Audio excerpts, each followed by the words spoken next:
আউযুবিল্লাহি মিনাশ শাইতানির রাজিম। বিসমিল্লাহির রহমানির রহিম। সুপ্রিয় শিক্ষার্থীরা, আশা করছি তোমরা ভালো আছো, নিরাপদে আছো এবং স্বাস্থ্যবিধি মেনে চলছো। আজকে আমি তোমাদেরকে যে অধ্যায় নিয়ে আলোচনা করব সেটি হচ্ছে অ্যাকাউন্টিং ইকুয়েশন। অ্যাকাউন্টিং ইকুয়েশন এর বাংলা অর্থ হচ্ছে হিসাব সমীকরণ।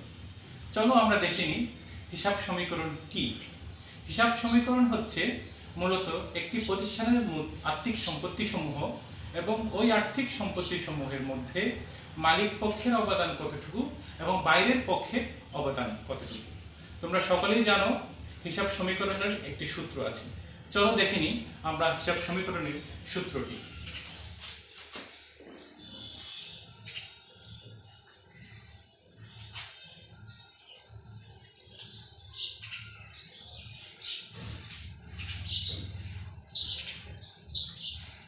হিসাব সমীকরণের সূত্রটি হচ্ছে a সমান l প্লাস ওই। এখানে a দ্বারা বোঝানো হচ্ছে a সমান অ্যাসেট, যার বাংলা অর্থ হচ্ছে সম্পদ।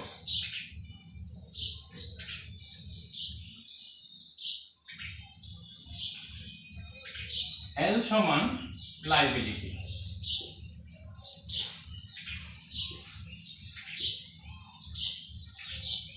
লায়াবিলিটি শব্দের অর্থ হচ্ছে কি দায়। সর্বোপরি আমাদের আছে ওনার সিকিউরিটি, যেটা ওই দ্বারা প্রকাশ করা হয়। ওনার সিকিউরিটিকে আমরা বিশ্লেষণ করতে পাই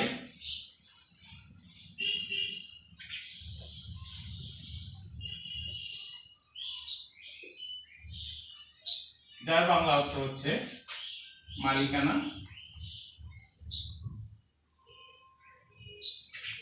সত্য। উক্ত সূত্রের মাধ্যমে আমরা হিসাব সমীকরণের সার্বিক বিষয়টি সুন্দরভাবে আলোকপাত করতে পারি। এই হিসাব সমীকরণের এই রূপটাকে আরেকটি বর্ধিত রূপে বিশ্লেষণ করা যায়, যেটি হচ্ছে a সমান l plus c plus r plus e minus d।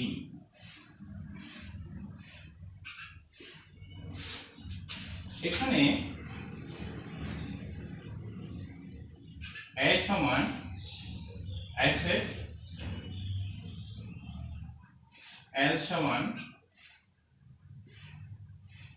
Liability, c সমান ক্যাপিটাল, r সমান রেভিনিউ, e সমান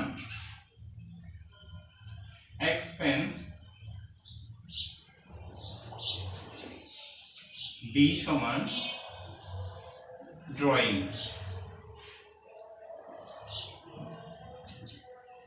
তোমরা সকলে জানো অ্যাসেট শব্দের বাংলা অর্থ হচ্ছে সম্পত্তি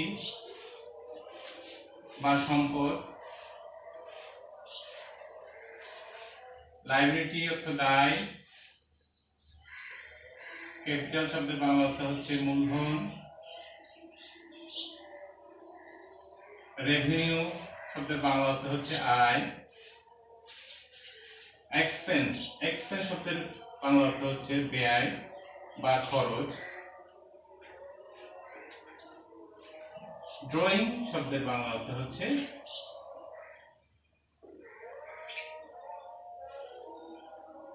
উত্তর। প্রিয় শিক্ষার্থীরা, তোমরা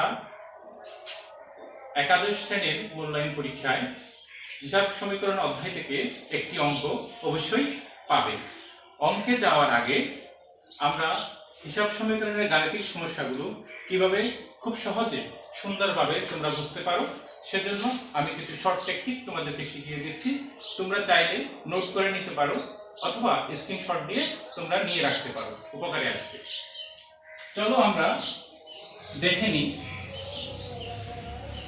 হিসাব সমীকরণের গাণিতিক সমস্যাগুলো সমাধান করার জন্য যে কৌশলগুলোর কথা তোমাদেরকে বলছি। যদি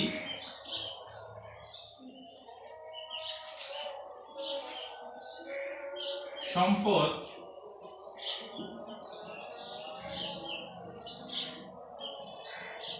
বৃদ্ধি পায়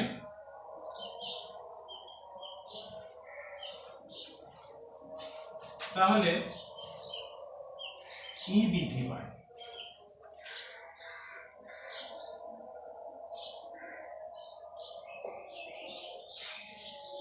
সম্পদ যদি হ্রাস পায় তাহলে ই হ্রাস পায়।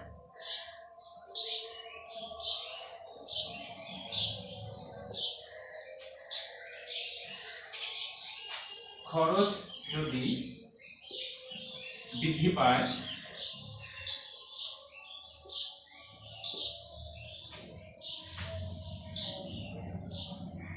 তাহলে ই হ্রাস পায়।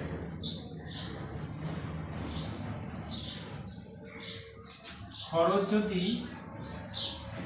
হ্রাস পায়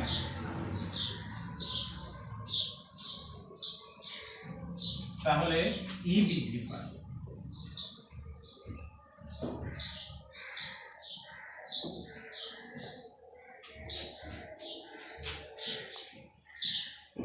আয় যদি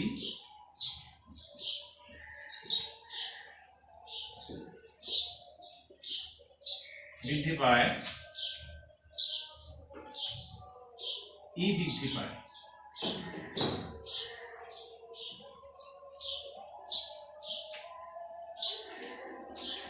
আর আয় যদি হ্রাস পায়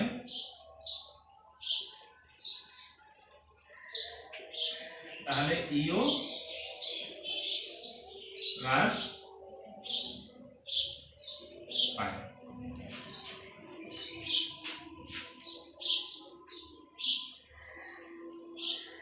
দায় বৃদ্ধি পেলে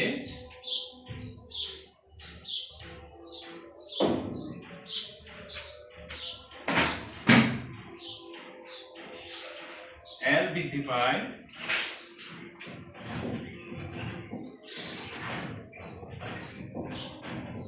দায় যদি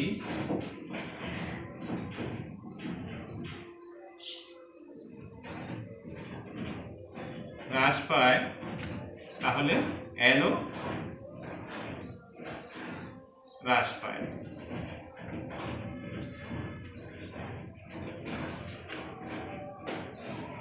মূলধন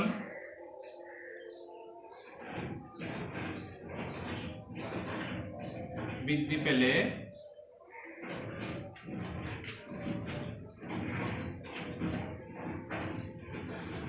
ই বৃদ্ধি পায়।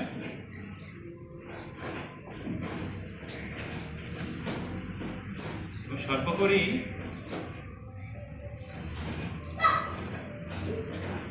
উত্তোলন যদি বৃদ্ধি পায়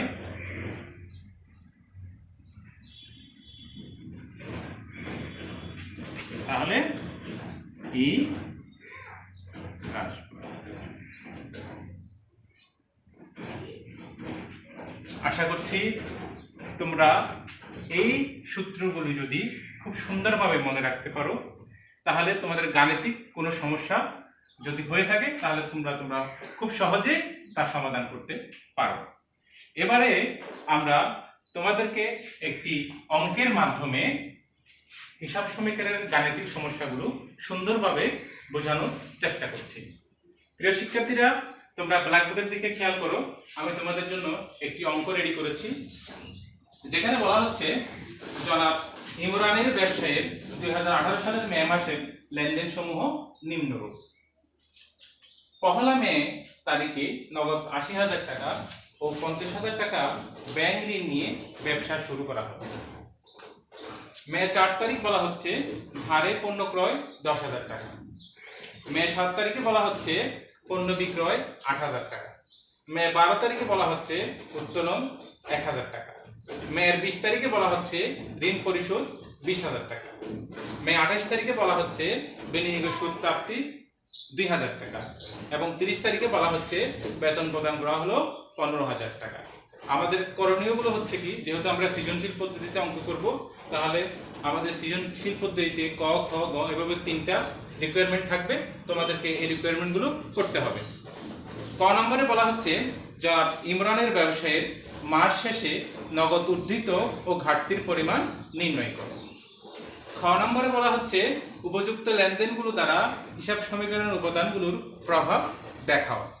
গ নম্বরে বলা হচ্ছে 1 ও 4 তারিখের লেনদেনগুলো দ্বারা দেখাও যে হিসাব সমীকরণের উভয় দিকের যোগফল সমান। তাহলে আমরা এই 3টি রিকোয়ারমেন্ট এখন সমাধান করব।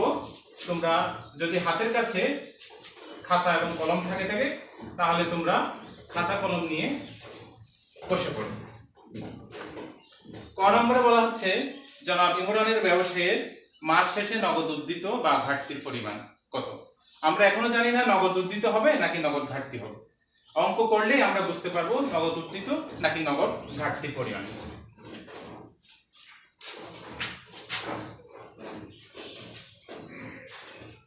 কি বলা হচ্ছে, ব্যবসায়ের মাস শেষে নগদ উদ্ধৃত ও ঘাটতির পরিমাণ নির্ণয় করো। তাহলে আমরা উপরে লিখব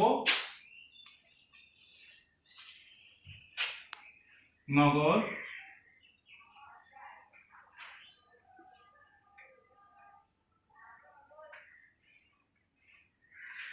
উদ্ধৃতের পরিমাণ নির্ণয়।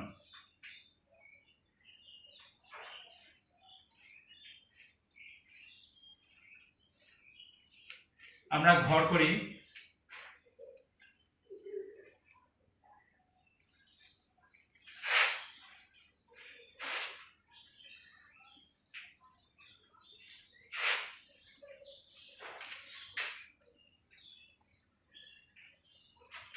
আমরা এখানে বিবরণ লিখব।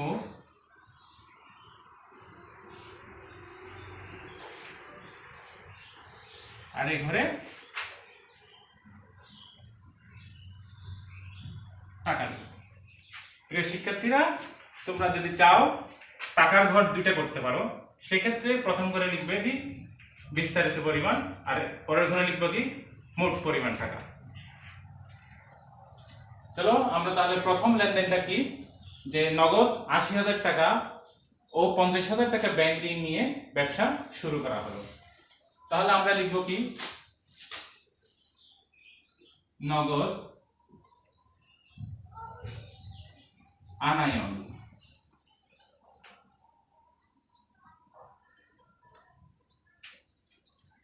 ব্র্যাকেটে লিখব আমরা নগদ 2 ভাবে এনেছি। প্রথম হলো কি ব্যাংক ঋণ ও মূলধন।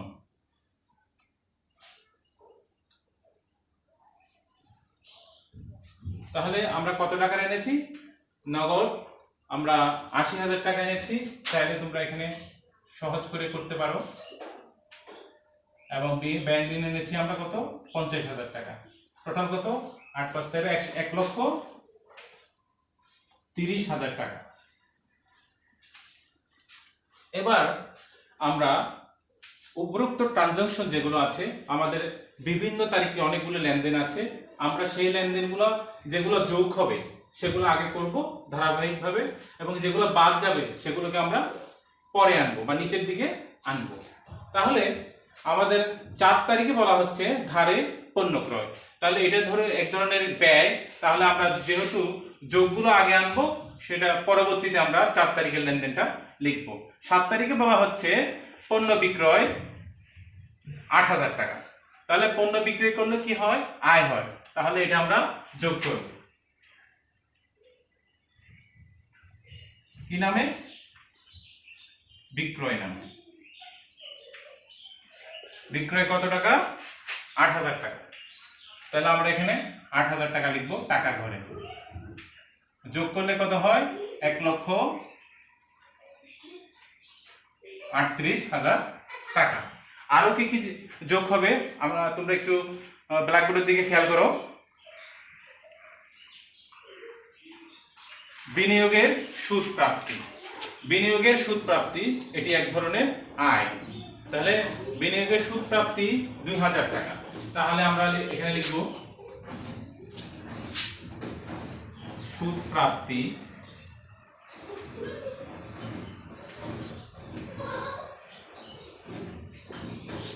2000 টাকা, যোগ করলে হয় 1,40,000 টাকা। আর কি লেনদেন আছে?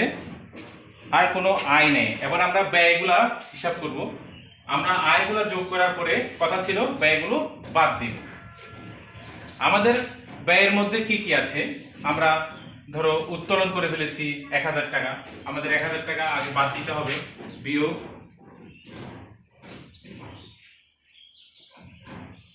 উত্তোলন কত টাকা?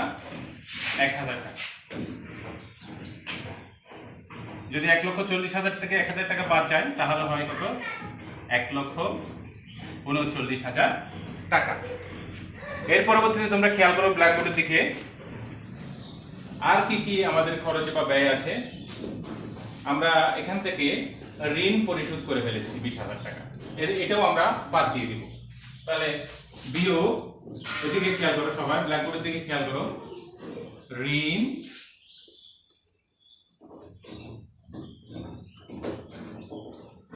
পরিশোধ কত? 20,000 টাকা।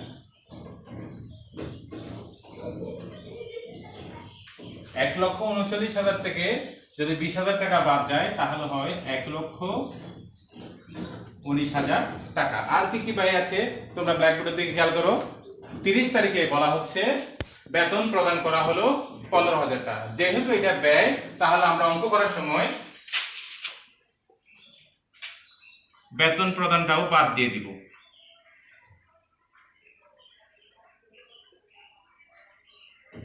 কত টাকা? 15,000 টাকা। যদি এই 15,000 টাকা বাদ যায় তাহলে 1,39,000 থেকে 15,000 টাকা বাদ চাইলে 1,04,000 টাকা। এই 1,04,000 টাকাই হলো কি নগদ উদ্ধৃতের পরিমাণ।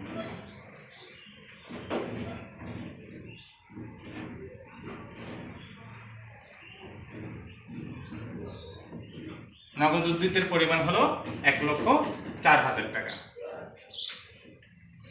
এবার আমাদেরকে খ নম্বর বলা হচ্ছে উপযুক্ত লেনদেনগুলো দ্বারা হিসাব সমীকরণের উপাদানগুলোর প্রভাব দেখাও।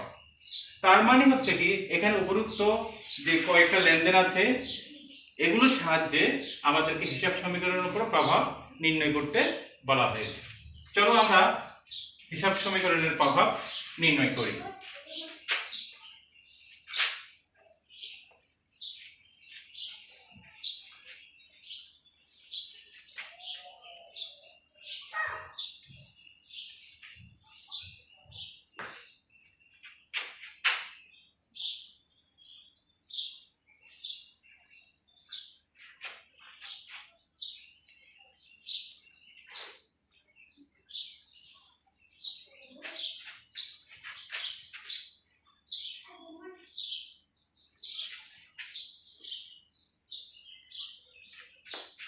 আমরা তিনটা ঘর করেছি।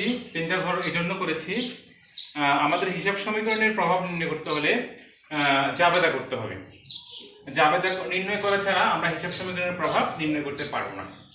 আর পরের জাবেদার পরের ঘরে আমরা করব কি সমীকরণের উপর প্রভাব। আর প্রথম ঘরটা আমরা করব কি যে বিভিন্ন তারিখে যে লেনদেনগুলো আছে তারিখ, এই তারিখ বসানোর জন্য আমরা তিনটা ঘর করেছি। তাহলে আমরা প্রথম ঘরে কি লিখব? তারিখ। এই ঘরে লিখবো আমরা সংশ্লিষ্ট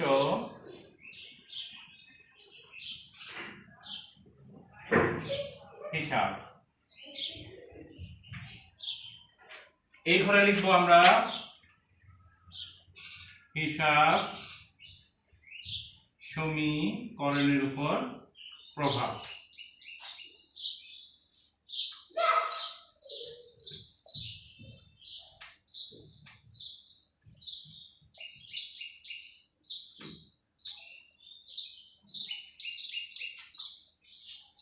আমরা উপরে লিখে দিতে পারি হিসাব সমীকরণের উপর প্রভাব নির্ণয়। এখানে আমরা উপরে লিখব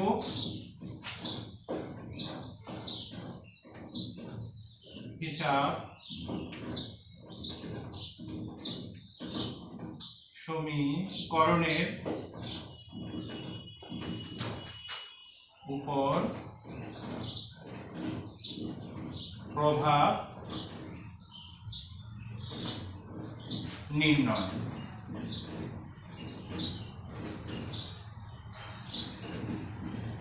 আচ্ছা, তাহলে আমরা কত সনে আমরা ব্যবসা শুরু করেছি উপরের দিকে খেয়াল করো তোমরা।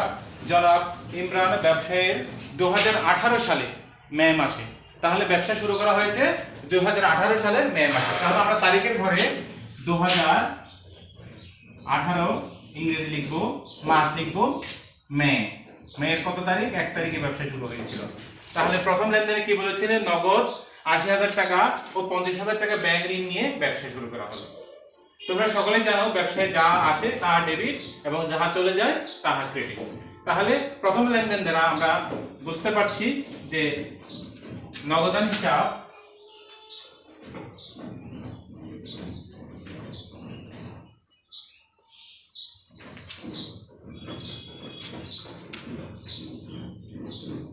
ডেবিট হবে। যেহেতু আমরা এখানে ডেবিট ক্রেডিট নির্ণয় করছি না, আমরা যা সংশ্লিষ্ট হিসাবে এখানে জাবেদা করতে হয় সেজন্য আমরা জাবেদা করছি, আমরা ডেবিট ক্রেডিট লিখবো না। এরপরে আর কি কি আছে? আমরা ব্যাংক ঋণ নিয়েছি, তাহলে ব্যাংক ঋণ হবে ব্যাংক ঋণ হিসাব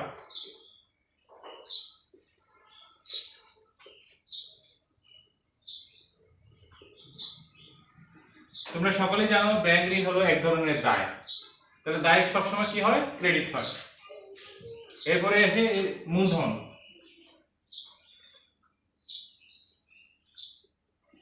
মূলধন হিসাব।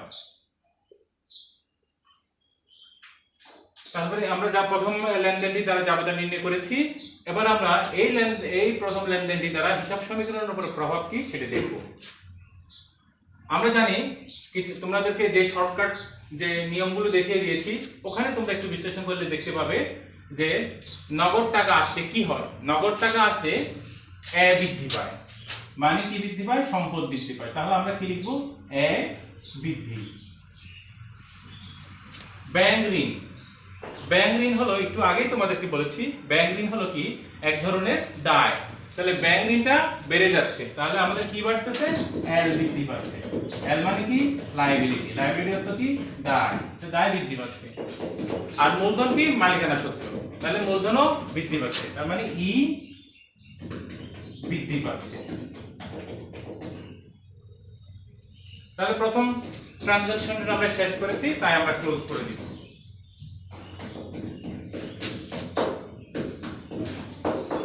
আমাদের 4 তারিখে বলা হয়েছে ধারে পণ্য ক্রয়।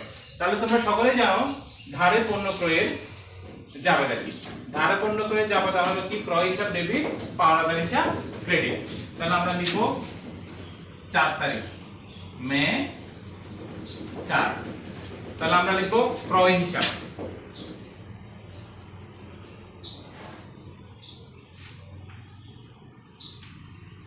আর কি লিখব? পাওনাদার, পাওনাদার হিসাব। তোমরা ইতিমধ্যে জেনেছো ক্রয় যদি বৃদ্ধি পায়, তার মানে খরচ যদি বৃদ্ধি পায় তাহলে ই হ্রাস পায়, ই হ্রাস পায়। আর পাওনাদার যদি বেড়ে যায় তাহলে কি হয়? এল বৃদ্ধি পায়।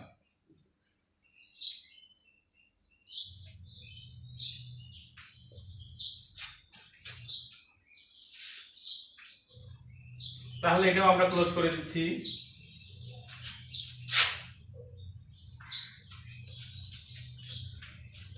এর পরবর্তীতে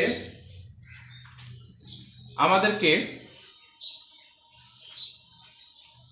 12 তারিখে 7 তারিখে বলা হচ্ছে পণ্য বিক্রয় 8,000 টাকা। তাহলে পণ্য বিক্রয় করলে আয় হয়। তাহলে আমরা 8 তারিখে যাচ্ছি, 8 তারিখে যাওয়া জাতীয় হবে কি পণ্য বিক্রয় করলে আয় হয়, আয় হলে কি আসতেছে ব্যবসায় নগদ টাকা, নগদান হিসাব, আর কি করেছি বিক্রয় করেছি, বিক্রয় হিসাব। তোমরা সকলেই জানো যদি নগদ টাকা বৃদ্ধি পায় তাহলে আমাদের কি বৃদ্ধি পাবে, আয় বৃদ্ধি পাবে, এবং যদি বিক্রি বৃদ্ধি পায় তাহলে আমাদের মালিকানা সত্ত্বেও বৃদ্ধি পাবে, তার মানে ই বৃদ্ধি পাবে। তাহলে এটাও আমরা 8 তারিখের লেনদেনটাও আমরা ক্লোজ করে দিই।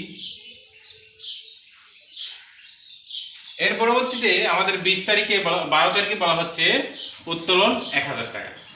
তাহলে আমরা লিখব মে 12 তারিখে উত্তোলন 1000 টাকা। তাহলে এদিকে তোমাদেরকে একটা বিষয় খেয়াল রাখতে হবে যে উত্তোলন শুধু যদি উত্তোলন বলা হয়ে থাকে তাহলে সেটাকে নগদ উত্তোলন হিসাবে ধরে নেওয়া হবে, আর যদি পণ্য উত্তোলন করতে হয় তাহলে সেটা অবশ্যই প্রশ্নে উল্লেখ করে দিবে।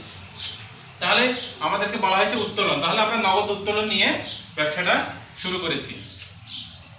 আমরা জাবেদা করলে কি পাই, উত্তোলন হিসাব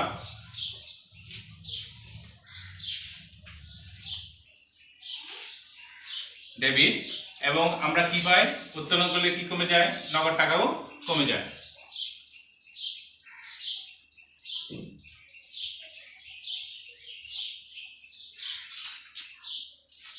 তাহলে এখানে কি হচ্ছে উত্তোলন, তার মানে ই হ্রাস পাচ্ছে, মালিকানা সত্ত্ব কমে যাচ্ছে, আর নগদ টাকাও কমে যাচ্ছে, তার মানে কি এ হ্রাস পাচ্ছে।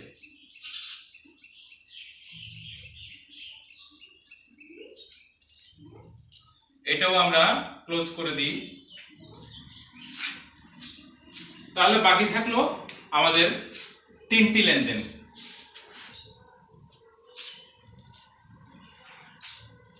তিনটি লেনদেনের প্রথম লেনদেনটি বলা হচ্ছে কি মে 20 তারিখে ঋণ পরিশোধ। আশা করছি তোমরা শেষ করে ফেলেছো, তাই আমি উপরের দিকে আবারও করছি।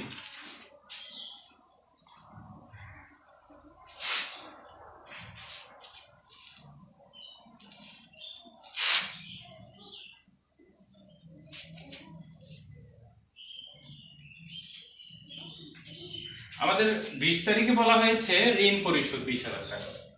আমরা লিখব মে 20 তারিখ কি বলা হয়েছে ঋণ পরিশোধ। তাহলে আমরা জাবেদা করলে কি পাই, ব্যাংক ঋণ হিসাব ডেবিট, নগদান হিসাব ক্রেডিট।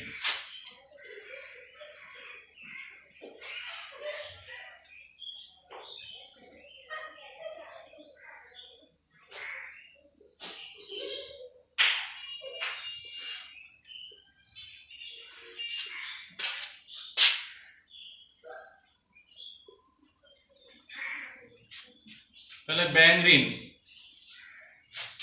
ব্যাংক ঋণ যদি আমার থেকে থাকে তাহলে আমার কি হয়, দায় বৃদ্ধি পায়। তাহলে দায় বৃদ্ধি পেলে আমরা কি লিখব, ব্যাংক ঋণটা যদি আমি দিয়ে ফেলি, ব্যাংক ঋণটা যদি আমরা দিয়ে ফেলি তাহলে কি হয়, আমার দায় কমে যায়। তাহলে আমরা কি লিখব, এল হ্রাস পায়।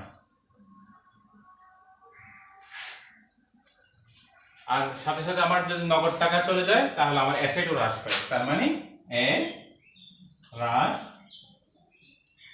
পায়। এবার আমরা 28 তারিখে আসি। 28 তারিখে বলা হচ্ছে বিনিয়োগের সুদ প্রাপ্তি। 28 তারিখে বলা হচ্ছে বিনিয়োগের সুদ প্রাপ্তি 2000 টাকা।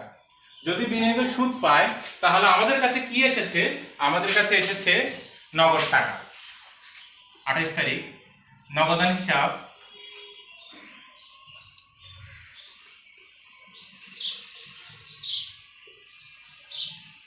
আর কিসের বিনিময়ে আমরা পেয়েছি, বিনিয়োগের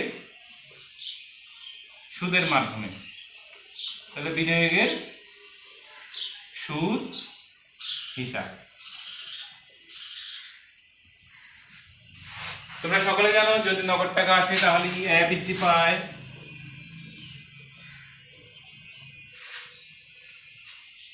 বিনিয়োগের সুদ এটা আয়, তাহলে ই বৃদ্ধি পায়, একদিকে এ বৃদ্ধি পায়, অন্যদিকে ই বৃদ্ধি পায়, মানে মালিকানা সত্ত্ব বৃদ্ধি পায়।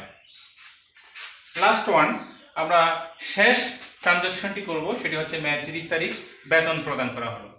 তোমরা সকলে জানো একজন কর্মচারী নিযুক্ত করা হলে তাকে বেতন দিতে হয়। তাহলে বেতন দিতে হলে আমার কাছে কি আসে, কি চলে যায়? বেতন এক ধরনের ব্যয়, ব্যয় সবসময় ডেবিট, বেতন হিসাব,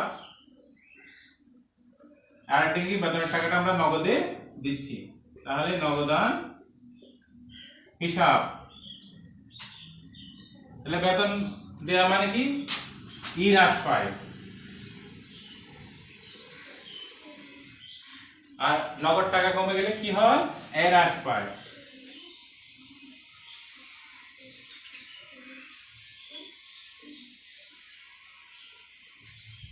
প্রিয় শিক্ষার্থীরা, আমরা ক এবং খ নাম্বার অঙ্ক মানে রিকোয়ারমেন্ট শেষ করেছি, বাকি থাকলো আমাদের গ নাম্বার। গ নম্বরটা করার জন্য আমাদেরকে কিছু কৌশল অবলম্বন করতে হবে। তার আগে দেখে নিই আমাদেরকে গ নম্বরে কি বলা হচ্ছে। গ নম্বরে বলা হচ্ছে 1 ও 4 তারিখের লেনদেনগুলো দ্বারা দেখাও যে হিসাব সমীকরণের উভয় দিকের যোগফল সমান। তাহলে এই রিকোয়ারমেন্টটি করতে হলে আমাদেরকে খেয়াল করতে হবে এখানে সম্পদ কি এবং দায় ও মালিকানা সত্ত্ব কি। তাহলে সম্পদ কি কি তোমরা নিশ্চয় জানো। নগদ টাকা হলে সম্পদ, আসবাবপত্র থাকলে সম্পদ হয়, যন্ত্রপাতি থাকলে সম্পদ হয়, আরো অনেক মোটর গাড়ি, ভ্যান এইসব থাকলে সবসময় সম্পদ হয়।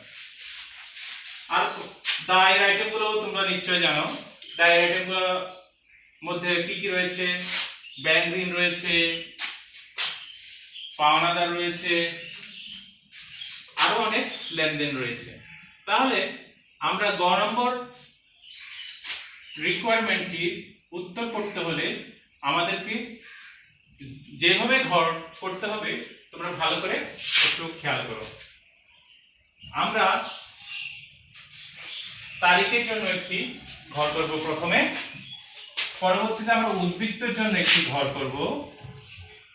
এই দুটি ঘর করার পরে আমরা মন্তব্যের ঘরটি করে ফেলব। মন্তব্যের ঘর আমরা এই জন্য করবো কারণ এখানে আমরা লিখবো এটা কি আমাদের খরচ নাকি আয় নাকি ব্যয়।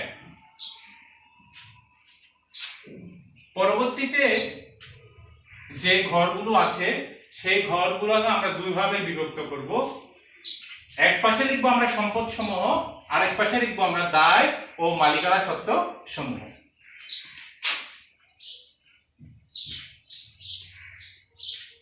তাহলে আমাদের সম্পদ একটি আছে, সেটা হলো কি নগদ টাকা। তাহলে অন্যান্য লেনদেনগুলো দেখলো যে সে বেতন, সেখানেও নগদ টাকা। তাহলে প্রত্যেকটা লেনদেনের জন্য আলাদা আলাদা ভাবে ঘর করার দরকার নেই, আমরা একটি ঘরই করব নগদ টাকার জন্য। এখানে সম্পদ আর কোনো সম্পদ নেই, তাই আমরা সম্পদের এখানে শুধু একটি ঘরই করব।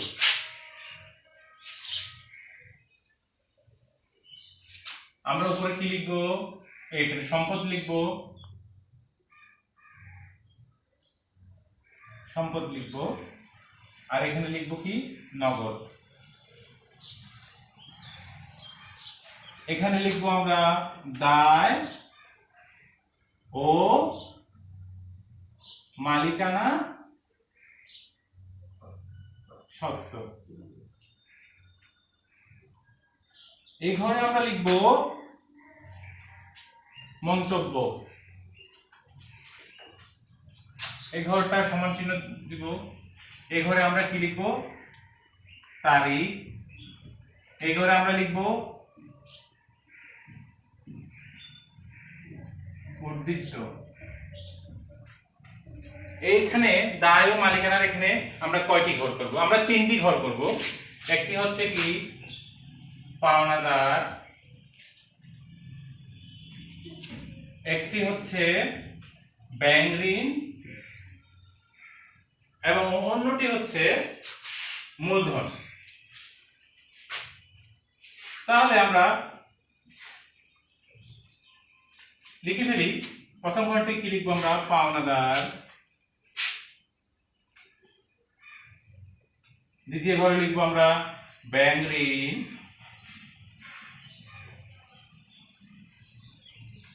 এবং সর্বশেষ ঘরে যেটা আমরা লিখবো সেটা হলো কি মূলধন।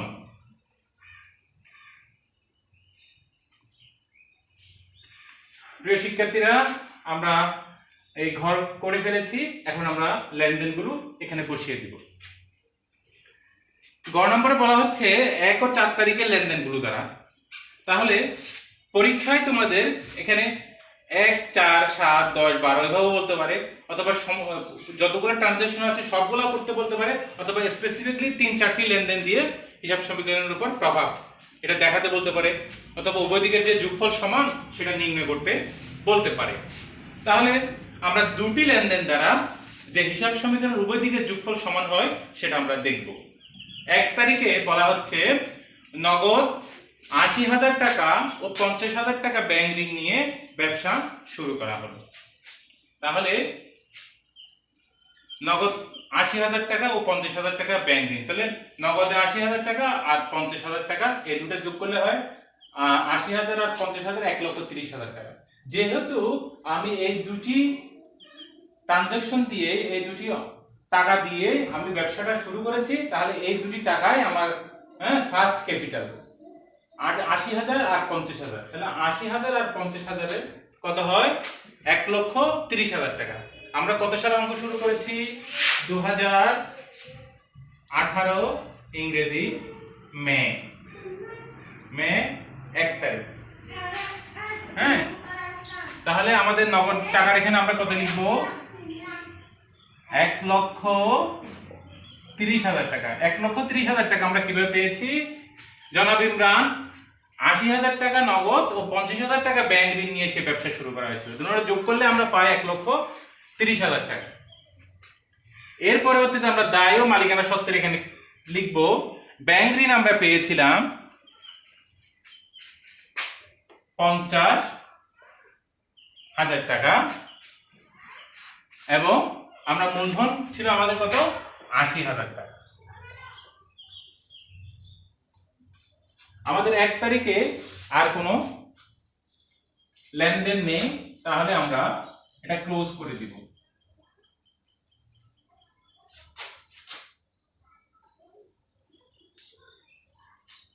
তাহলে আমাদের কি ছিল?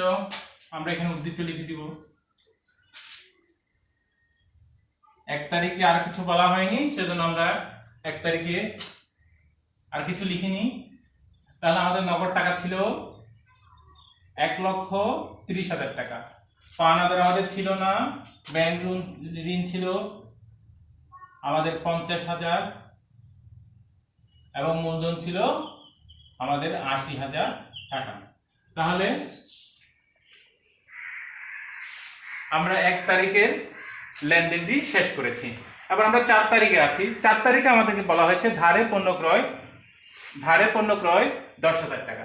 প্রিয় শিক্ষার্থীরা, তোমরা সকলে জানো ধারে পণ্য ক্রয় করলে কি জাবাদা হয়। ধারে পণ্য ক্রয় করলে জাবাদা হয় ক্রয় হিসাব ডেবিট এবং পাওনাদার হিসাব ক্রেডিট। তাহলে এই লেনদেনটি কোথায় কোথায় প্রভাব ফেলবে? পাওনাদারের ঘরে প্রভাব ফেলবে। পাওনাদারের এখানে কত হবে? আমরা কত লিখব? 10,000 টাকা।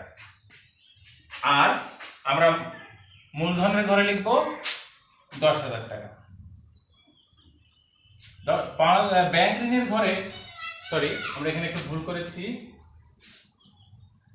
এটা পাওনাদারের ঘরে বসবে 10,000 টাকা এবং মূলধনের ঘরে বসবে 10,000 টাকা, কিন্তু পাওনাদারের ঘরে এটা মাইনাস ফিগার, সেজন্য আমরা এটা ব্র্যাকেটে রাখবো।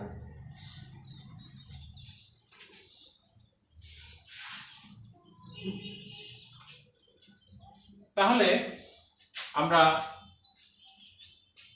ক্লোজ করে দিই। যেহেতু আমাদের আর কোনো লেনদেন বলা হয়নি, আর কোনো লেনদেন দ্বারা প্রভাব নির্ণয় করতে বলা হয়নি, তাহলে আমরা দেখতে পাচ্ছি 4 তারিখে লেনদেনে আমাদেরকে বলা হয়েছে ধারে পণ্য ক্রয়। ধারে পণ্য ক্রয় করলে যা বলা হয় ক্রয় হিসাব ডেবিট এবং পাওনাদার হিসাব ক্রেডিট। তাহলে আমরা পাওনাদারের ঘরে লিখলাম 10,000 টাকা এবং মূলধনের ঘরে লিখলাম 10,000 টাকা। পাওনাদার ঘরে 10,000 টাকা আমরা মাইনাস ফিগারে রাখবো। তাহলে আমরা 4 তারিখের উদ্বৃত্ত বের করে ফেলি।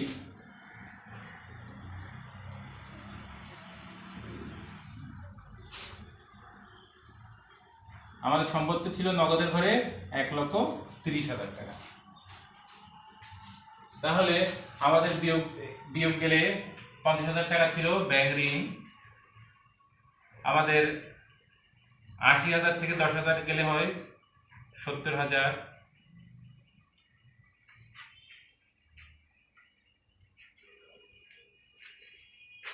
আর এখানে হবে 10,000।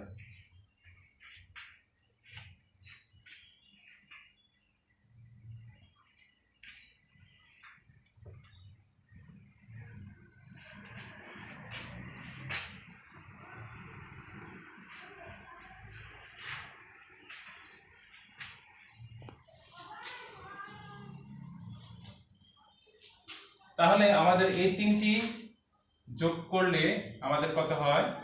7, 5, 12 আর 10 1,30,000। এখানেও আমাদের হচ্ছে 1,30,000 টাকা।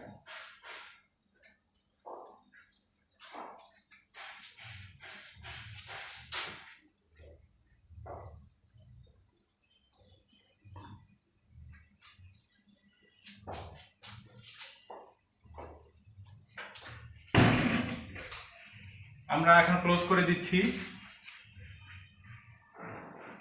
আমরা যে গ নম্বরে আমাদেরকে বলা হয়েছে 1 ও 4 তারিখের লেনদেনগুলো দ্বারা হিসাব সমীকরণের উপর প্রভাব নির্ণয় করো। আমরা যে প্রমাণ করতে পেরেছি সেটা আমরা লিখব।